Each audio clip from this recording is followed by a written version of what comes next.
Alright, I'm back for more of my independent deck collection. So, what I have next are my two Robert M. Place tarot decks that I own. I have the Tarot of the Sevenfold Mystery here. And this is a very beautiful deck. The artwork is done by him, and the books are done by him also.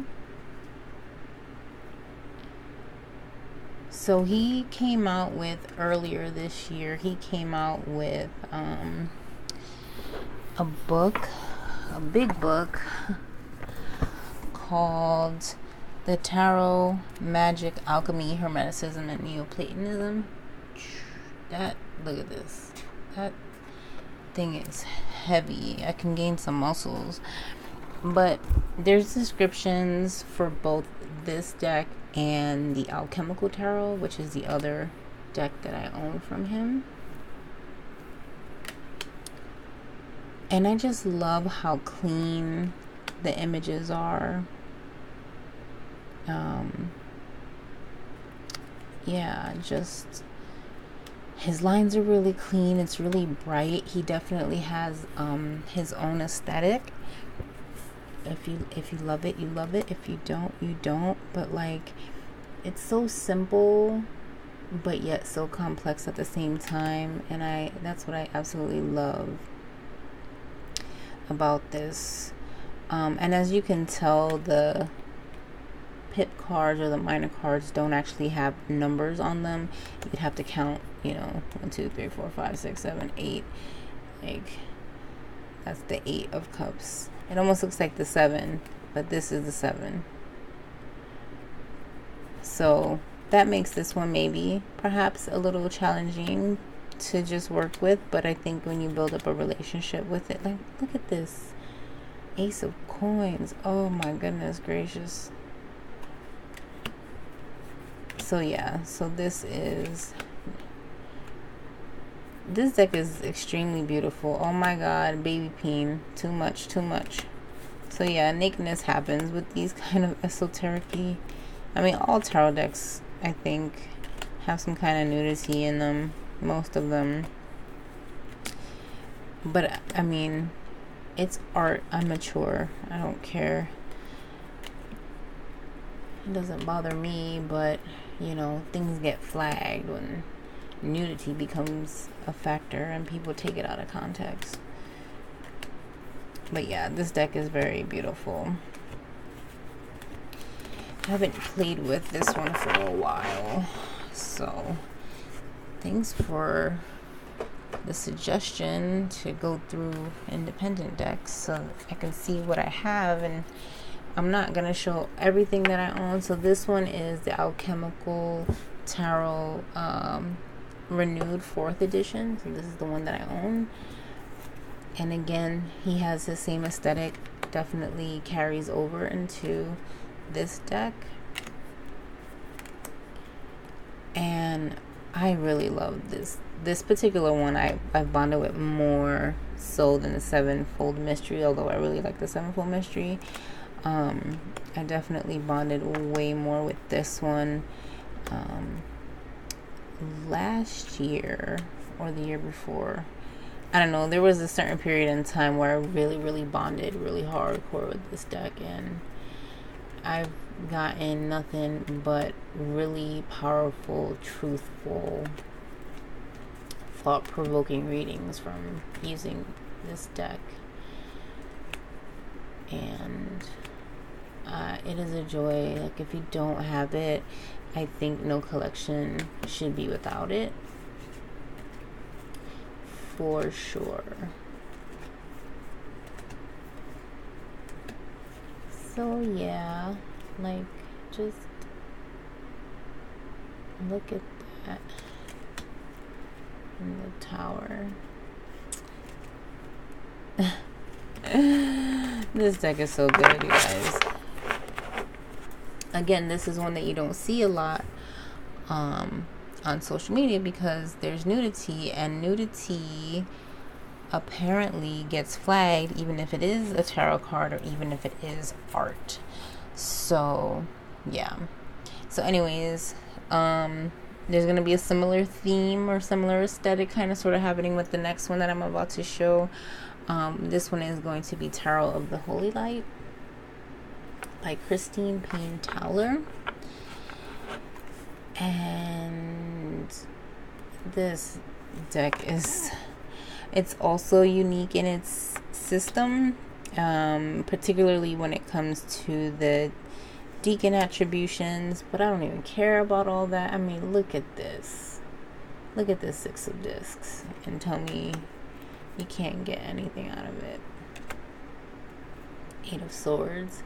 So it is kind of pippy, but it's really colorful. I mean, there's a lot going on to pull from though. Like, this is the Three of Discs. Like, look at all of this detail that you can pull from. There's the sun and the moon. They're in half cubes. There's three like balls, people on top of them working together to bring something new to the table. Like, it's just amazing. I can just rattle on about one card because there is just so much in each one. Now, I like the size of this deck as far as handling the deck, but because the art is so rich, I almost wish there was a bigger version. But not really. Like, I do, but I don't. Like, only because I want to like really get all the way in to the details of the deck. You know what I mean? But it's not necessary. So yeah, this deck is so good. Now, and the book that she wrote with it, she wrote 2 books that goes with it. One of them is more about the deck itself, and then the first one kind of goes more into the history. Anyways, they're both really good reads. So if you were to pick this deck up, I would suggest getting the book to kind of get an idea of where she's coming from and all her scholarly wonder. So yeah, so that is the Tarot of the Holy Light, which you also don't see too much of, again, probably because there's nakedness. So I don't know if there's some kind of petition or something we can do to like talk to these outlets to keep our cards from being banned just because they display something that occurs in nature. There has to be something we can do. I'm probably gonna look into it because it's been making me crazy as of recent. Okay, so then the next few decks, well, I guess primarily I say I really love oh gosh, help me, this guy. This is Patrick Valenza, the Triumphant de la Luna. Forgive me, no puedo hablar hoy, okay? And I adore this deck. This deck really broke it wide open for me, for whatever reason, to really embrace the Marseille tradition more specifically. I know it deviates because it is Deviant Moon, but I love it. It's just, it's quirky and sweet and straightforward. It's not overly, I don't know, grotesque, as like, let's say, the Deviant Moon, which, I mean, in, not that it's grotesque, like I'm repelled by it, but like the style of the artwork has that macabre, grotesque type of flavor to it. This one is a little bit more mild, I think, in that regard. It's not overly abrasive in that way. Or is it? I don't know. Every time I see this Every time I see this Hermit card, I think he's flicking somebody off. Like, that's the first thing I'm thinking when I see it. Like an old curmudgeon of a man just flicking somebody off because he wants to be left alone. Oh my goodness. I love this deck so much. So yeah, this is kind of like, I want to say the first TDM style pip deck that made me want to like understand the history, understand, I don't know, it just called to me, and I'm so grateful that I picked this up. I do also have the Paradoxal Classic edition as well, which I got in a trade with Maria from Sacred Heart Tarot. And I mean, it's essentially the same thing, but even comes with the oracle cards. But this is what the backs of them look like, just in case you're curious. This Triumphant, and that's the backs of them, which I love blue, so that's everything. I'm gonna try to see if I could get another Arcana case to match, but I think that this is very beautiful as well. You know, it's like the same deck but with the inverted colors, and I think it's so beautiful. I don't know what it is about this deck that I love so much, that I just adore so much, that I just gush over it every time I hold it in my hand. I'm just like, oh yes. What are we working with? So far, no face cards have shown up. Here we go.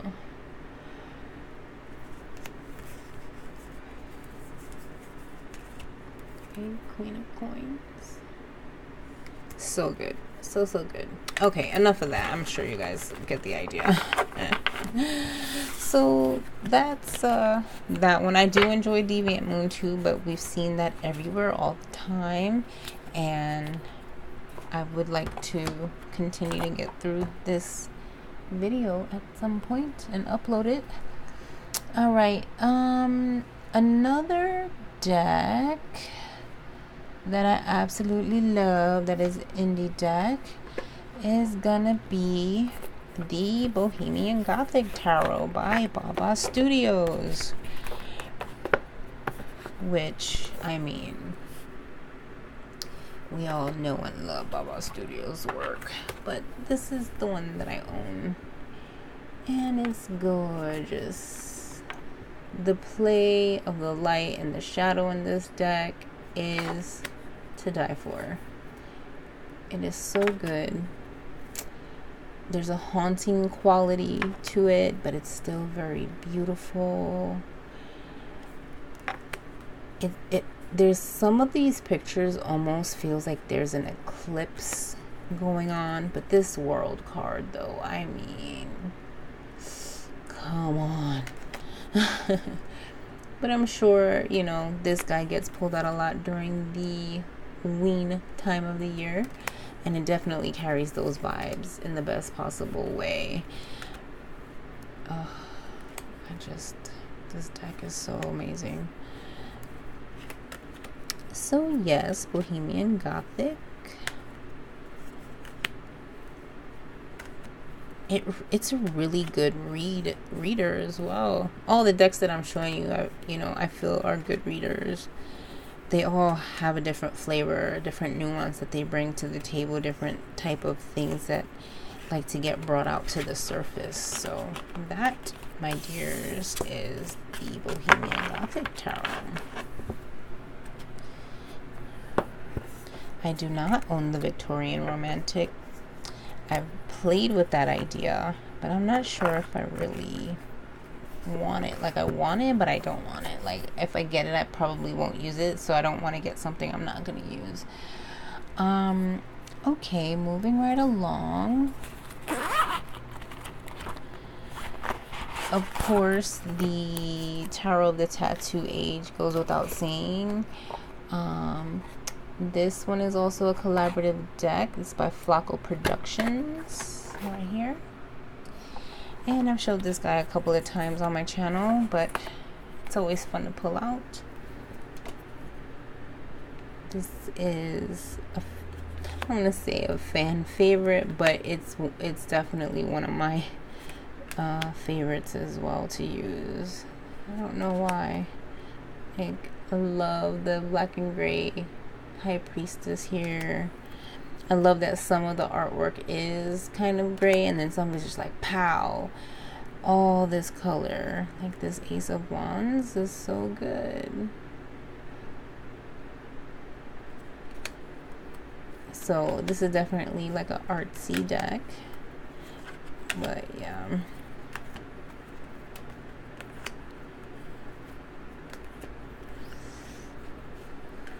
The only reason I don't think I reach for this deck as often is just because of its size, and also because I hate breaking down the tuck boxes too fast.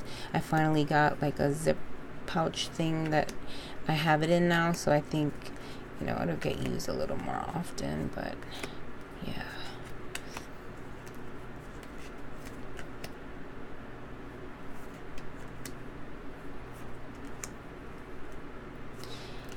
It's so good.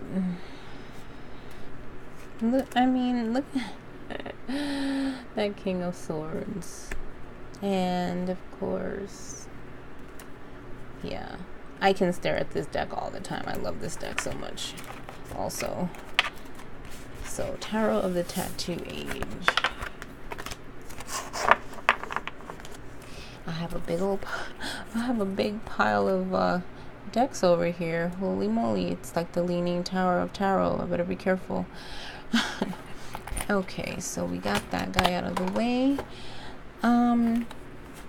I have only a few more left, so bear with me if you're still hanging in there. Thank you so much, I appreciate it.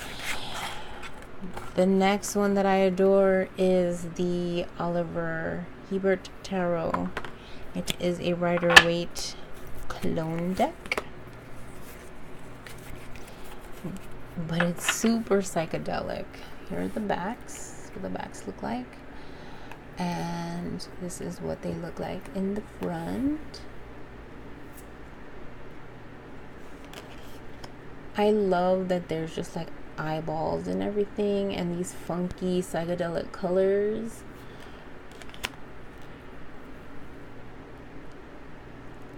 I don't know if the lack of faces makes me enjoy this deck more, or a lot. Like instead of there being stars, there's little eyeballs for a crown, and there's just eyeballs everywhere. I don't know. This is such a trippy deck. It's so cool that when I'm in a type of mood, like, I will pull this guy out.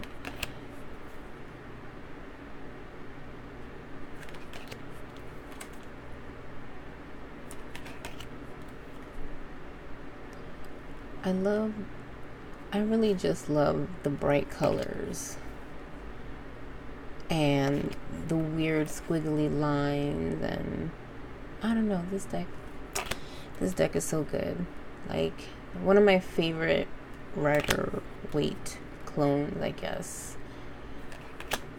Would it be considered a clone? You tell me. I would think so.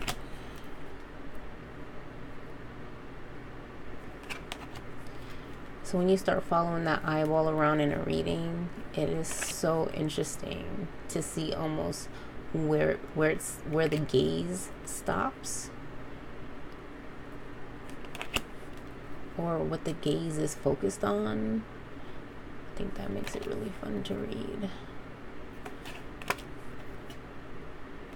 So those are the majors, in case anybody was curious, you know, what your favorite card in the majors was like. But I'll just kind of skim through these guys. I can't stand this. I always say I can't stand it when I like something so much, so it's because I run out of words, because there's just like so much that comes through. I'm just like overexcited.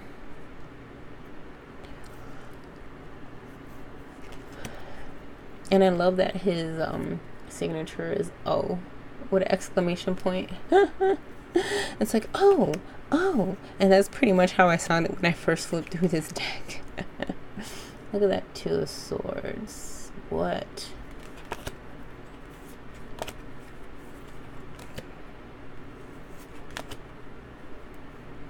The eyeball is rolling out of the frame. The Queen of Swords has a sword. Tell me you don't like that Queen of Swords. It's so good. Two of Pentacles. Five of Pentacles.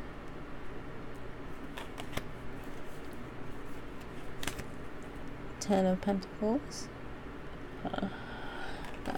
So goody, good. All right, so that is the Oliver Hebert Tarot. Like I said, one of my favorite Rider-Waite clones. It's just so unique and so fun to work with. All right, now we're gonna move into two decks that I own by why am I drawing a blank on her name right now? Julie Kushia Watts. I hope I'm pronouncing her name right. If I'm butchering it, please forgive me, but I love your work. So the first one I'm pulling out here is the Ancestral Path Tarot. So that is an OG, but it is a beautiful, beautiful deck. These are the backs. And these cards are a little bit smaller, a little bit wider than your typical tarot card. I'm over here doing mini reviews on these for you guys, but just to give you a comparison of the size, height, and width.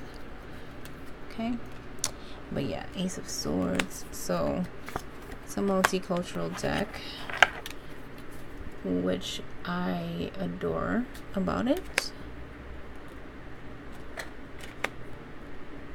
Again, I'm just gonna mark this as a mature video only because, you know, people be acting weird.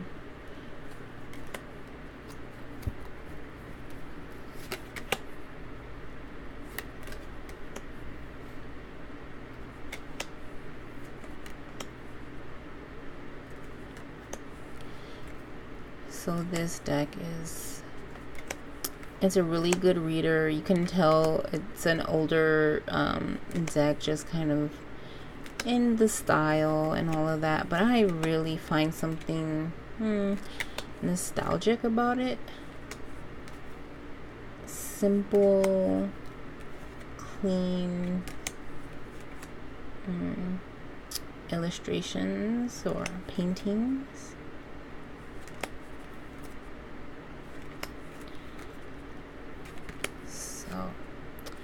That is the Ancestral Path Tarot.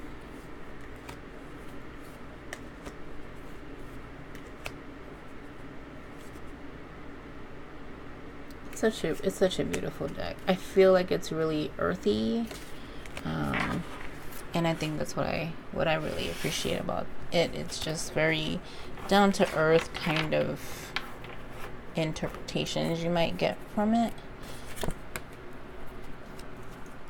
Okay, and then her deck, The Journey into Egypt Tarot. There's also a workbook that goes with this deck, which I still have on my wish list. I haven't gotten it yet because I've been focused on Thoth this year, and her system is different, so I have to like switch off my brain to dive into another system. So but these cards are ginormous. First of all, let's talk about that. Let's just talk about the sheer volume of these cards. Humongous, but beautiful. These are like works of art. I mean, they are works of art. Mohaha. I think that's the point. She made them big so you can get the detail through it, this journey into Egypt Tarot. And I used some of the cards from this deck to keep on my altar all year as focus. And I have basically 4 major arcanas in there. But yeah, as far as reading with this deck, I've only ever pulled maybe 1 or 2 at a time, just because I don't want to get overwhelmed. The symbolism is different. You can pick it up on some, not on others, like your traditional correspondent meanings, but it's there.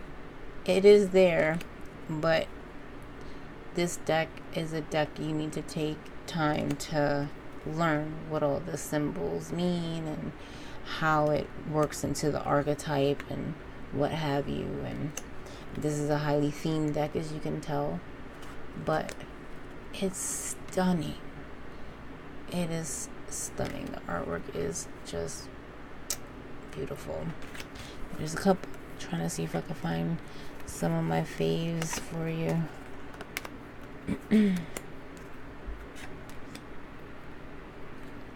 As I'm flipping for it, you guys are seeing the rest. Like the world, I think, is just so beautiful of a card. I mean, it really is.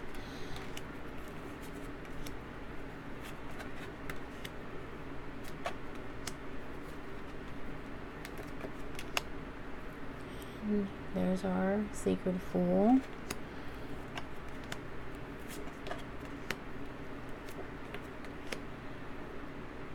Like, this deck is so good. So I'm sure you can see, if you're a seasoned reader, like how some of them you can pick up right away and how other ones make you kind of scratch your head and go, wait a minute, how does that work, you know? But like I said, it's there. It's just a lot to take in. So that, my dears, is the Journey into Egypt Tarot, which I adore as well.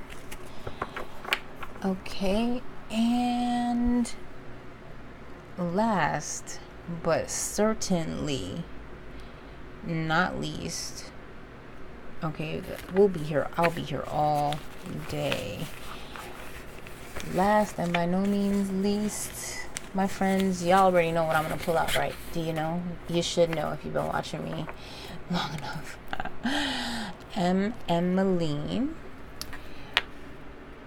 This is the Pocket Rosetta Tarot. This is the new edition. So she made the same kind of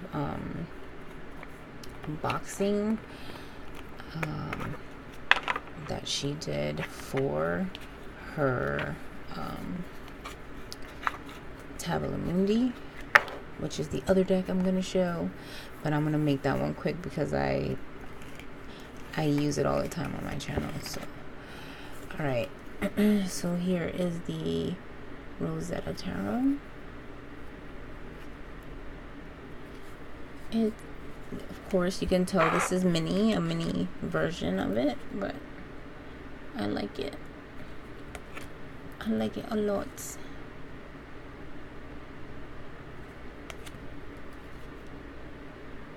I'm not gonna go through all of the cards because this show and tell is getting out of control.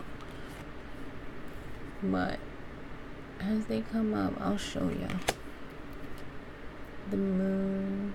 Oh, so good.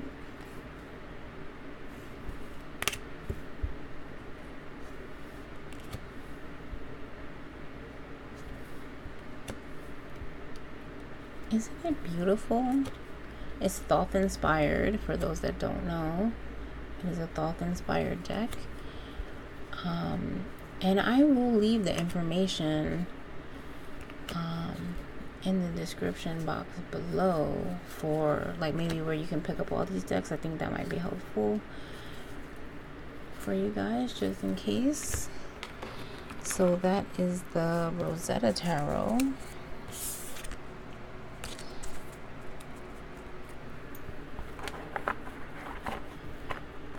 the new mini edition. And then of course we have the Tabula Mundi, which comes in this box right here. Okay, same setup.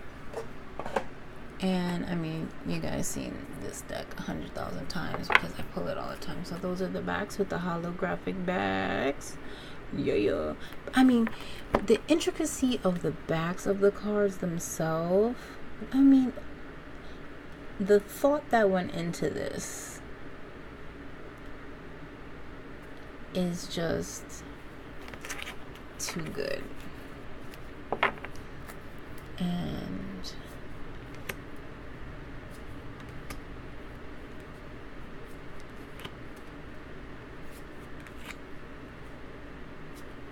again, another Thoth inspired deck.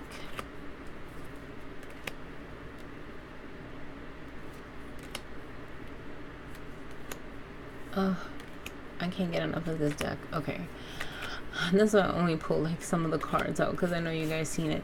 All right, we are hitting the we're hitting a long time video here.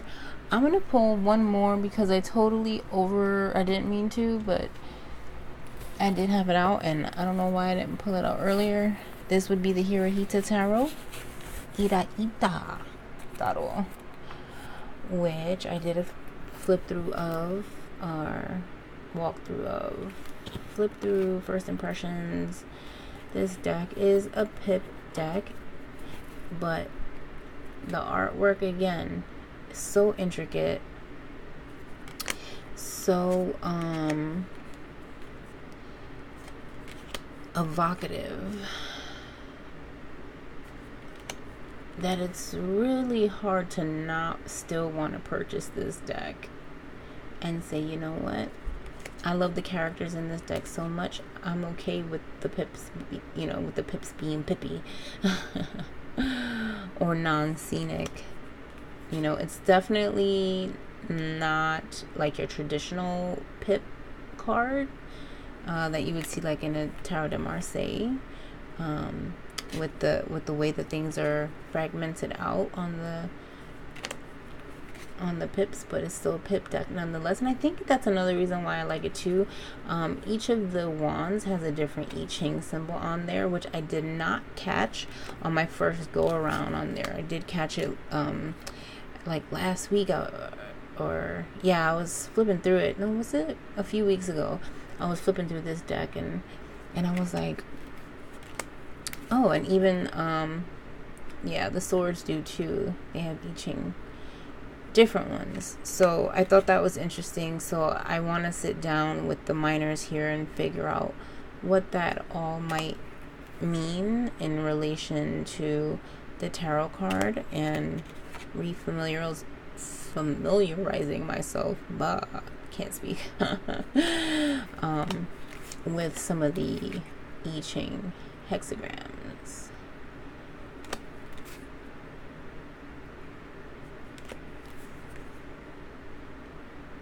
So yeah,